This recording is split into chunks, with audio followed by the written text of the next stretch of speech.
If you enjoy this content, please take a moment to like and subscribe. May the old gods and the new smile on you. Good gaming. A special thanks to CMON and Felipe Galeno for this exclusive look at the upcoming Brotherhood Without Banners faction. I got Felipe back, and we're going to talk specifically about the upcoming new faction, the Brotherhood Without Banners, that are being released. Okay, well, why don't we start with the first unit that has been sneak peeked, and now we're going to get to see it in full here. So we got the Peasant Levy. So this is the Peasant Levy, right? It's a 4-point unit. So this is the backbone of the Brotherhood faction. This will be the bread and butter. You can use that everywhere. And if you take a look at the front card, you're gonna see that they are not the most capable of destroy. Their attack is not that good, but they really do a good job as not like as a tank, but as a annoying unit that your enemy will need to deal. Awesome. So yeah, so 5 moves, 6 armor, 6 morale. So not the worst morale for a 4-point unit. Yeah, they are like, they want to fight, right? Because they have the morale to, like, we all know the history behind this. The Beric gather all the small people, and they are rally in this faction, and they are really what's the word? They want to fight really hard, right? Yeah, they're very personally motivated by their Yeah. side. Awesome. So so this is going to be the backbone kind of unit for this faction. Awesome. Yes. Oh, This is the commander version. right. Oh, is this the commander? Yeah. And I can tell you that we Brotherhood have 2 Beric versions. So you can see the commander version here, and the attachment version will be I will leave that for the release. So he's got Sentinel, always an awesome order. Duty to the crown. Each time this unit passes a morale test, it restores 1 wound if you control crown +1. So we got some heal and Pathfinder. So he's not going to be worried about the nasty terrain. So it seems like a pretty strong commander abilities at first glance here. And then I believe we've got his cards down here. Yes. All right, so first off, he's got assault orders. Always a good card to have, free attack. And if it's Beric's unit, he can perform a charge. Yeah, he's real aggressive. Lightbringer. So this is a new card. Yes. As you can see, it shows this version of Beric that maybe he can be Azra High, right? All right. So after a friendly combat unit completes a melee attack, target 1 enemy unit in short range of the attacker. It suffers 1 panic test with -1 to their roll for each of their destroyed ranks. If the attacker is Beric's unit, the targeted unit also becomes panicked.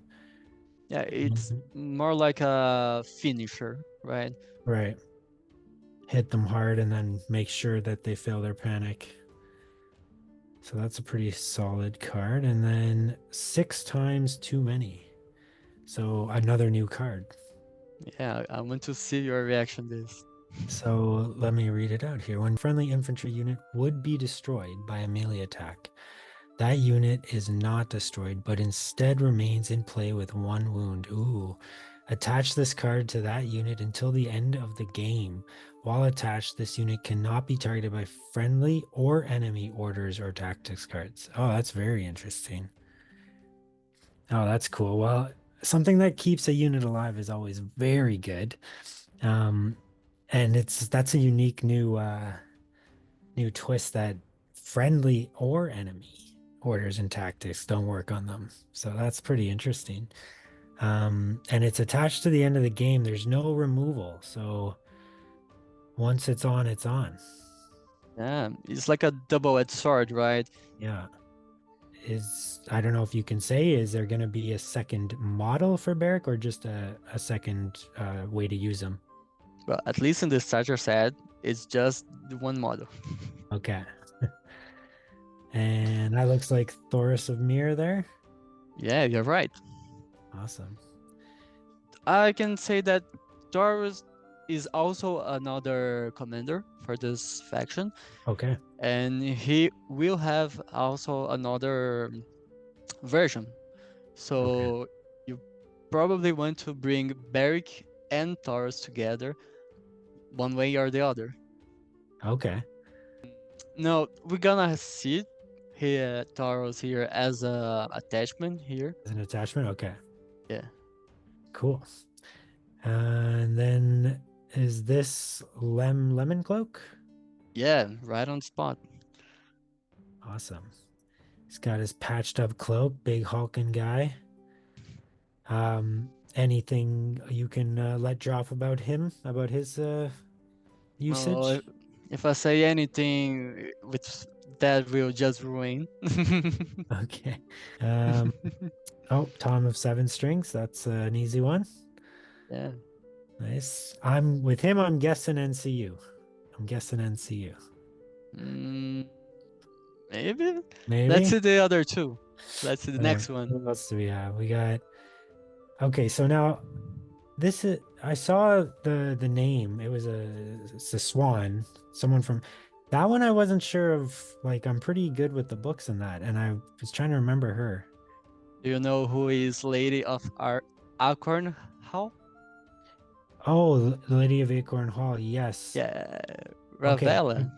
Ah, yes. So was she originally a swan? Is that it?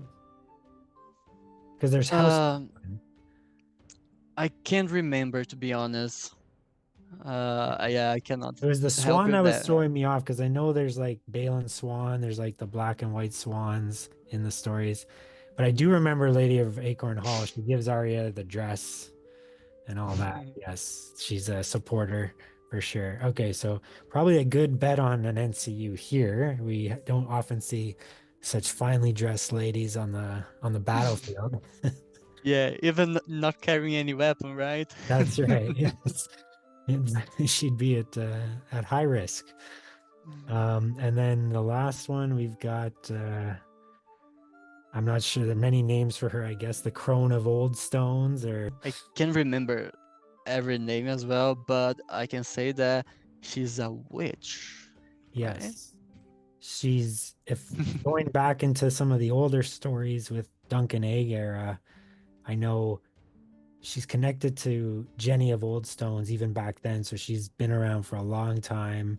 And she does the prophecy with Arya. She's freaked out by Arya. Cersei. Yes. Yes, she gives Cersei a prophecy as well. That's right. She's gotten around in 100 years, this one. Cool. So obviously most likely an NCU here, but it would be interesting to see her end up in a unit of some kind. I mean, like Miri Mazdur or something, a witch attachment, maybe a dual role here, possibly. I can say that both of those two will be good supporters. Okay. Playing it close to the vest, I get it. All right, and then the last thing we have is this the models for the Peasant Levy. Yes. Awesome. So we actually get to see the models. So this is the Bannerman. Looks like nondescript patchwork banner there. All right, we got a spearman, pitchfork. There we go. That guy looks angry. This is my favorite one. This guy, The yeah, pitchfork, yeah. very cool. So we got the spear, we got the pitchfork, we got the banner, we got another spear, a little more makeshift looking. He's got there's maybe a bedroll on the side there, and then a scythe. Very cool. Awesome. That looks like it's going to be a fun unit to paint too. A lot of nice like robes and cloth material. You can get really creative with color schemes and stuff. All patchwork peasants. Yeah, and I can say also that you already probably know this, that we're gonna have another two other options as a unit, right? One will be the men at arms, and the other one will be the Brotherhood archers. Okay. Those are the main units that you're gonna need to play around your army. Like you have the Peasant Levy to be your anvil, right? So you need a hammer. Uh, the men at arms, they are more not an elite, but they can they have the necessary to deal the damage that you're gonna need. This faction is really mobile. You can play around that very much with the tactics card, with the abilities, and the Brotherhood archers will be your, at least it's my favorite one of those three. They are mobile as well. They're really fast, and you're gonna be rewarded if you play really smart with them, like moving fast, choosing your targets. So these are the three units we can expect to see in the starter set. Yes, Okay, and and then the other 6 characters, right? right, and then I'd be remiss if I didn't ask. Guessing you might not be able to answer, but are we gonna see any cavalry with these guys? I don't know if I can say that yet. Okay. Just to clarify for everybody who might be listening and watching, we can expect to see this in November. Is that the official release date on these guys? I guess, yeah. I'm not Okay. sure, but I remember that it's around November. Yeah, and we really try to make this box work as like a starter since the start, and I hope you have some fun with them. Awesome. Well, thanks so much again for taking the time, Felipe. We really appreciate this. And for all the Song of Ice or Fire fans out there, we thank you. Yeah, thank you again for the invite, and I hope you see you soon. Absolutely. Take care. Thanks again to CMON and Felipe Galeno for this exclusive look at the upcoming Brotherhood Without Banners faction. If you enjoy this content, please take a moment to like and subscribe. May the old gods and the new smile on you. Good gaming.